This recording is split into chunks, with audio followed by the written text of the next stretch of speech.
2023年女子象甲第15轮的精彩对局是由广东女子第一高手陈杏林对阵黑方四川女子第一高手梁妍婷。开局选择视角炮对右中炮的常见开局，红方跳马，黑方马二进三。这里黑方选择边马，红方出车，黑方车一平二之后，红方选择挺兵，准备要进炮封车，所以黑方选择巡河。这里红方走了炮四平六，较为少见的走法，但是偶尔也会有高手采用。下到这个局面，黑方有多种选择。如果黑方走车二进二，准备要平车压马，红方该怎么办呢？红方炮四平六，还原成故宫炮的意图是将来可以跃马上去，防止对方平车顶马。那么现在对方车探进来，这里不能跳，否则对方平车抓双。但是红方可以平炮对车，黑方你压住，我就车八进二，高车保马，下不棋再炮九退一，将来准备平炮打，再马七进八，发动反击。这个棋呢是红方稍好的局面。下到当前的局势，有一盘非常著名的对局，是由红方王天一对阵黑方申鹏。申鹏在这个局面下，当时是走了车九平八，没有理睬红方。王天一呢就飞个象，申鹏选择再进车，准备要压马。不料呢王天一根本不理，走一个补士。黑方平车压马之后，红方直接炮点下二路，下得非常的凶狠。那么如果黑方直接吃，那这里还是有炮八平七，打卒打车打象的威胁。所以呢当时申鹏是选择了拱卒。王天一出车之后，黑方就直接选择吃掉。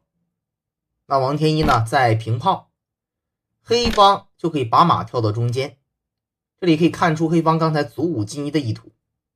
虽然这个马跳开，那红方呢不能打卒，但是八路车可以直接下底攻击黑方薄弱的一个侧翼。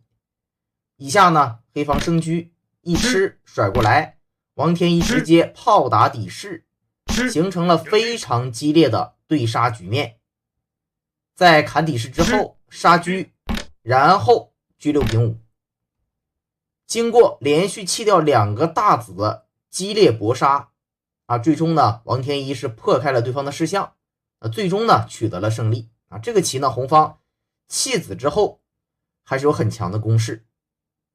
好，我们回顾了一盘精彩的经典对局，回到实战。那么这盘棋的实战呢，梁妍婷没有选择直接车二进二也没有选择出车再车二进二，而是选择了对卒比较稳健。那么红方一吃，黑方一杀，红方再马七进六，这个时候呢就能看出这个炮的好处。红方把炮调过来，首先三路马可以给中兵生根了。那么马七进六跳起，黑方不能再平车顶。如果被红方将来补士补象再炮八平七，这个棋呢阵型就完美了。梁妍婷也不是等闲之辈，这个局势下呢也是准备充分，直接选择了炮打中兵的凶恶下法。那么当你踩掉我的炮，黑方有炮八平五，再还中炮，准备先弃后取，对红方是一个很大的考验。那走到这里如果红方单纯的去补强中路，补士补象，那么黑方打一将抢先出车，再把象补起，显然黑方就要反先了。所以红方这里也不能手软，放弃中马，走炮八平七，好棋。当你打掉我红方呢再走退炮，准备要平炮打车，强行威慑黑方的底线，还有三路马。那么这个局势黑方选择飞个象是比较稳妥的。那实战呢走车三进一，过于冒险这步棋呢带有一定的欺骗性，是希望红方走平炮打车。这看起来好像是理所当然的一步棋，因为你退炮就是要打。但如果这样下，黑方的计划就得逞了。以下黑方吃，你打象一将呢他就支个士，你分炮进攻可以先出老将，这样黑方有底线的攻势，将来随时炮五退二之后，黑方的反击力是很强的。这边呢车九平八也可以随时杀出。以下红方抬车是最为顽强可靠的走法，但黑方车9平8之后，随时有车8进8点住下二路，在对杀当中，黑方的机会更多啊，红方呢前景不乐观。回到这个局势，很明显啊，黑方进车是非常希望红方直接来打啊。起亮的陈杏林这里走了一个车1进2的妙手啊，非常巧妙。这手棋呢大局观非常好，双方在对杀当中还是要赶快啊出车为妙。那么此时黑方如果还是吃马，跟刚才就不一样了。红方打象之后再选择平炮。那么刚才啊这步平炮换成了抬车，显然红方的效率更高啊。这个炮放在这儿呢，还锁住了对方出将的路线。就算你把我的炮吃了，红方呢可以迅速把车拉过来，形成双车炮的强大火力。这个棋呢显然是红方更有机会的一方啊。就算你回车守住是相对顽强的走法，但是我红方呢可以通过叫将先吃掉你一个大子，然后再甩车过来。在黑方仅多一个大子的情况下啊，红方的侧翼有很强的攻势啊，随时可以叫将去抽马等等。这个棋啊是明显红方优势。回到这个局势，那么黑方也看到了这个棋啊，如果直接吃呢并不理想，可以考虑走车5平8。红方的大局观很好，选择快速出车，其实黑方啊也可以考虑出车。那么实战呢，黑方走的是飞象，这样下呢偏向于防守，风险还是比较大，被红方平车一战累，整个局势啊对黑方很不利。眼看着要平炮打死车，黑方该怎么办呢？在绝境之下，梁彦廷呢下的也是非常顽强，走出了一步炮5平4的顽强招法，企图通过对子去缓解压力。如果红方车吃炮，那么黑方也可以吃炮，如果炮打，这里可以吃马，很巧的一手棋。但其实红方这里有一步炮6平5的妙手啊，这步棋如果走出来，黑方就非常危险了，因为你不敢乱吃马，这样我可以直接打底象叫将啊，形成天地炮，非常厉害。那么你要不动呢，将来我甚至可以飞边象抓车或车8进3来捉炮，这个棋啊火力呢都是非常的强劲，可以说呢黑方将会非常危险。但谁也不是神人，在实战当中不可能下得如此之精准。陈杏林呢已经杀红了眼，他走了一步炮6平7，强行弃马之后再弃炮，下得非常的有气势。那么黑方一吃打一将再分过来啊，眼见局势上红方已经是少了2个大子，但双车炮的火力不容小觑。由于黑方已经没有了象啊，下底一将呢随时有抽车的可能。这里黑方赶快退车，给车生根，加强防御。红方下底一将，再选择退车，黑方再跳马上来。此时红方先退炮，准备先捞回一个大子再说，因为把马打掉之后依然有进车将在进炮将的攻势存在。黑方这里走了一个炮4平5，红方经过思考啊，选择呢主动对车，然后再吃回一个大子，形成了黑方多子，红方有一定攻肆和骚扰的这样一种局面。黑方实战选择拱7卒，当然拱边卒啊也是不错。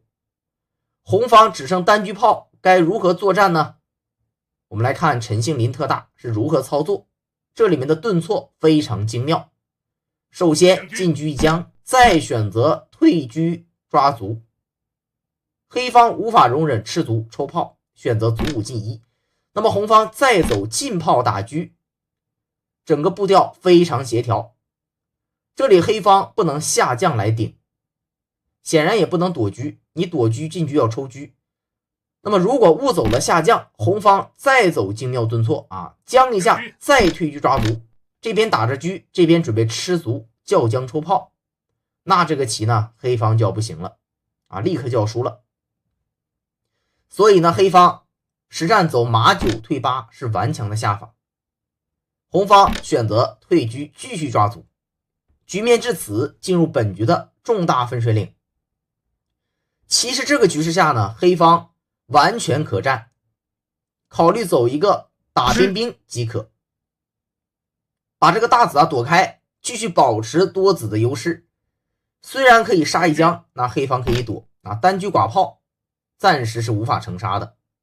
红方如果继续吃卒，黑方可以下将挡住对方炮对车马的牵制，伺机逃跑。那么一旦让黑方逃跑，黑方多子要必胜。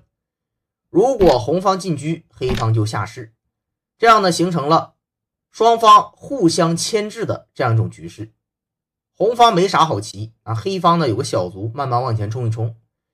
未来的战线比较漫长，但个人认为黑方的潜力是不错的，因为红方没啥太好的棋，这里也不能拱兵，否则黑方有平炮打死局。所以这个棋走到这儿黑方炮打边兵在未来的残局当中，我认为呢搞一盘和棋还是难度不大的。可惜的是，实战黑方走车9进2，这步棋呢是一步坏棋，简简单单把马呢先给丢了。黑方赖以为继的优势就是多一个大子这个大子呢如此简单的丢掉，那显然红方立刻占优。实战黑方平车来捉，红方顺势杀卒，把你的车勾引过来，那刚才你平车呢又白走了一步，红方顺势再猛吃，形成了多双向的优势。虽然黑方也可以去扫兵再平车抓炮，但在炮类的残局当中，红方多项的优势是不可避免了。显然黑方呢已经是非常的危险。以下就是红方的表演时间。黑方出老将，红方进车，这里躲没用的，我去跟住你，你选择补这里呢我先补强，你一打我一吃再选择退炮准备催杀。黑方无奈选择落士，红方通过叫将再把对方的底士给扫掉，基本锁定胜利。实战黑方陷入绝境，精神呢也有些崩溃，选择了进车抓兵。那么红方呢平炮一将再退车，准备叫抽，黑方赶快下将，红方再走退炮，这样呢局势完全被红方所控。